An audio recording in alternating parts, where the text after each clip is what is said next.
بكلمتين ابو سالم لو تكرمت.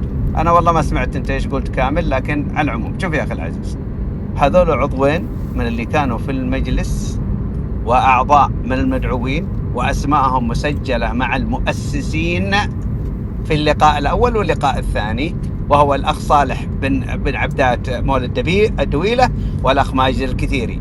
واحد اتهم بانها غرفه وهبره لمن جاء او من اراد ان ياتي، والاخر اتهم ان الخطام ليس بيدهم وانهم مرتهنين القرار، وهذا مؤسسين. ولذلك لا حد يجي يقول لي لا تكلموا عن المجلس ولا تنتقدوا المجلس. المجلس يحتاج ان يوضح موقفه وموقف من هم فيه. هل استلموا؟ هل هم ممن استلموا؟ هل هم من يقاوضوا على حضرموت؟ هذه نقطة. هل هم مرتهنين القرار ام لا؟ هذه اتهامات واضحة وصريحة من مؤسسين، مش من عمر بن هلابي. عمر بن هلابي يكشف امام الجميع ما يدور وينتقد بكل وضوح.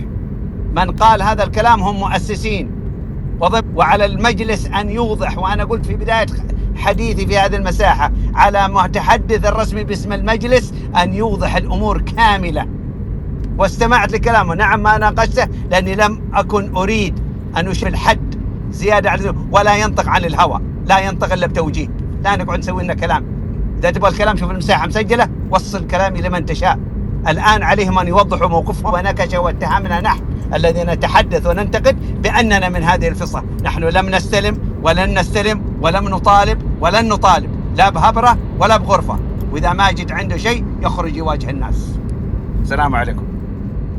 لا بس انا استغرب اليوم الدفاع عن الظالم. يا ابو خالد انا سؤال واحد بس يا اخي، انا في الدوام يا اخي، في الدوام. سؤال واحد بس، هل ما يطبق على اعلام الحلف الجامعي يطبق على اعلام مجلس حضرموت الوطني، والا هؤلاء ملائكه وهؤلاء شياطين؟ اذا كان الان صبري بن مخاشد عندما يتحدث يقولون اعلام الحلف، لما يتحدث فلان يقول اعلام الحلف، لما يتحدث واحد ثاني قريب من مجلس حضرموت الوطني يقول كلها هذا شخصي. هل هذه مكونات حضرميه والمتحدثين حضارم، والا لا هذا ملائكه وهذول الشياطين؟ احنا بغينا نعرف اليوم، اما نكون كلنا حضارم ما في احد زايد على الثاني، والا يقولون لا هذا خط احمر وهذا اصفر والعفو للجميع. سؤال لك. شوف يا جماعه، لازم نفهم حاجه. الان صراع خلينا نقول اطراف او اجنحه، كل جناح يرى انه هو الاولى والافضل من غيره. هذا واقع، اللي بينكره كيفكم. الارهاب الفكري استخدامه في المساحات والتغريدات، انت ليه تقول كذا وليش تقول كذا؟ يا اخي انا ما جيت اقول، انا ابرر ما حصل، ما تم توجيه التهم. انا بالنسبه لي التهم موجهه لي انا اول، انا لازم ابرر موقفي. لا بيهمنا عمر ولا سيد، التهم موجهه مباشره لوجهي. اسكت لها معناها انها كلامه صح، ان سكت انا معناها والله رجال رهبنا بالكلام حقه، خوفنا. انا عنده ما يثبت مثل ما قال بيوسي، ان كان عنده ما يثبت ان احنا طلبناه انه يوفر لنا غرفه ولا يوفر لنا شيء ولا يعطينا شيء يقول لنا. هذه ترى المقاله ما هي الاولى خلال الاسبوع هذا، يمكن هذه بعد تغريدتين او 3 تغريدات، وانا برفعها هذه الحين، بطلع لكم برفعها التغريدات كلها اللي كتبت، ان شاء الله نحصلها. احنا يا جماعه لما ننتقد يا اخي انا استغرب اليوم يحولونك من ظالم لمظلوم، من مظلوم لظالم. يا ابو خالد، ذيك الايام ماجد واللي معاه كانوا يحطوا صورتي على الغرفه واعطوه غرفه، لا تقول لي ما في واحنا ساكتين، لا حد يجي يزاود علينا. انا قلت لك الغرفه هذه اول ما تمت علي وعليك، انا عارف الشيء هذا ما انكرت. واول من اطلقها ابو تميم مباشره، ابو تميم ذكر في مساحتي، كنت انا في حوار، ولما اشتد الحوار بيني وبينه قال لي عشان ما اعطوك غرفه، فراح عادل الكثيري الصباح سوى هاشتاج وفتحت مساحه في الليل فيها. انا عارف الشيء هذا، ما انا ناكر. هم من اطلقوا لان ارهاب فكري. بتسكت ولا شفنا والله بنشوه السمك؟ بتخليك ساكت قاعد رجال ولا بنغسلك غسيل؟ شوف الحين انظر للتغريدات الحين تحت المساحه، شوف ماركسيين هذا ولا كارهين ولا نسمط لكم وسنأدبكم. يا اخي انا استغرب الكلام هذا اللي صار. روحوا كلموا اللي غلط، ما هو احنا روحوا كلموا. يا ابو خالد نقطه بسيطه انا بخرج. انت قبل شوي كنت تقول اي واحد يخطي ممكن تتواصل معه وتتفاهم معه اذا احد نزل كلام، صح ولا لا؟ هل هذا الكلام طبقتوه؟ يا حبيبي هذا منشور بصفحة كاملة. ما اختلفت الله يعافيك، ويومه منشور نفس التغريدة منشور. طيب لحظة أنا بطلع لك. ايوه يا ابو سالم معلش ابو خالد، ما دام قلنا في حقائق اليوم انا بعطيها هي. ايوه ابو سالم، انا تواصلت مع شخصيه من اعضاء مجلس الرئاسه في مجلس حضرموت الوطني، تمام؟ انا ما سالت عن اعضاء الرئاسه الله يعافيك يا ابو، واعطيته بالاسامي فلان وفلان وفلان. اما ان تقولوا هذا مجلس حضرمي ولا قولوا مجلس يا خاص. ابو عمر انا مالي علاقه في المجلس الله يرضى عليك. لا سؤال واضح. سؤالك واضح، هذول اللي يتحدثون واعلام. تعرف واحد رد قال لي ايش؟ قال لي يا اخي هذا ما يشكل شيء، هذا الاعلامي تبع المجلس بس يتحدث برايه. يا ابو عمر انت فهمت سؤالي ولا؟ انا سالت ابو خالد قلت له اللي نزل المقال تشوفها اساءه، هل تواصلتوا معه؟ بحسب كلامكم اسمح لي ابو سالم. شوف ابو سالم، انا عمر بن هلابي عندما اشعر باساءه انا ادافع عن نفسي في العلن امام الله وخلقه، من حزب، من شخص، من دوله، من ما كان. انا لا ادخل على الخصوصيات اطلاقا. لا نشر على العام بنمسح بكل شيء على العام حتى يخرج التبرير والاعتذار ولا بنمسح بالكل. انا اقولها لك والمساحه مسجله. انا ما اهادم احد في كرامتي ولا في سمعتي. احنا ما تدخلنا في احد نهائي ولا ندخل على الخاص. والله لو كل وفد مجلس حضرموت لن اتصل بواحد فيهم الا على العام حتى يخرج التبرير والاعتذار. خذها كذا صريحه عشان لا تقول تواصلت، ما نتواصل مع حد. طيب لحظه هو يوجه الكلام لي يا ابو لا تتحسس انت يا اخي. هو يوجه الكلام لي ابو سالم. شوف يا ابو سالم، انا في تغريده له قبل 3 يومين تقريبا، وذكر فيها المساحات الصوتيه والتجييش والتحريض، ويديرها ثله تبحث عن اثاره الفتن. انا سويت لها اعجاب رتويت، بالعكس انا معه بهذا الكلام، ما عندي مشكله. لما اتكلم انا على امر عام ما عندي اشكال عن المساحات الصوتيه وانها تثبت الفتنه والشلاليه، واحنا نعرف من هو المقصود بهذه المساحات. مساحات الحضرميه نفس الاساليب الرخيصه في التضليل والتشويه ما يحدث فيها اسفاف لا يمثل حضرموت واهلها. وانا سويت لها شبروع ادخل عليها عشان رفعتها فوق، سويت لها اعجاب ورتويت. لكن لما توصل التهم موجهه مباشره لكل ابناء حضرموت، لا يا اخي انا بناقشها لانها نشرت في صحيفه ما هي تغريده، في صحيفه نشرت. لان الصحيفه هذه كم واحد يقراها وكم واحد يشوفها. انا اعرف الكثير الحين بيدافع حق مشروع لهم، لان احنا صرنا الحين من منطلق قبلي كل بيصطف مع اصحابه. الصف ما عندك مشكله.